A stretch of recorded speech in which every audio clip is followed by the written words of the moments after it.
always wondered, are we alone in the universe? Well, that question is back in the spotlight after a documentary on aliens premiered at South by Southwest this week.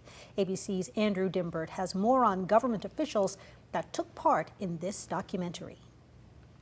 I have seen with my own eyes non-human craft and non-human beings. An explosive documentary is setting out to prove aliens are real and the government is covering it up.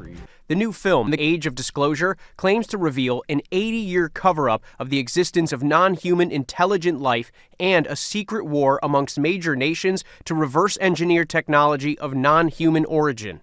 You think for a second that they wouldn't consider using it to achieve their ends of domination? It features more than 30 U.S. officials speaking out on the alleged existence of aliens and UFOs, including Secretary of State Marco Rubio. Even presidents have been operating on a need-to-know basis, but that begins to ramp out of control. The film just premiered at the South by Southwest Film Festival. Kind of spread like wildfire amongst those who are in the inner circle on this within our government, and they started to realize this is a unique opportunity to bring the truth out. I think it gave them an opportunity to tell their side of the story, and they had absolutely nothing to gain but public humiliation. I mean, myself, I've lost contributors.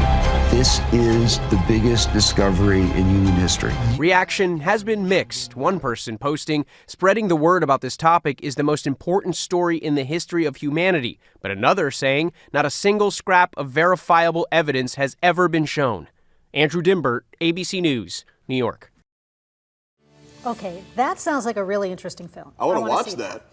Not a single scrap of, viable evidence. I appreciate the strong language. Well, it comes from both sides, though. The most important discovery in the history of humanity. Whatever side you're on, it's very interesting. It is interesting. It's fun to look at. Hey, let's leave them alone. If they're out there, let's leave them alone, and they'll leave us alone, and we can just focus on what's happening right here. Right.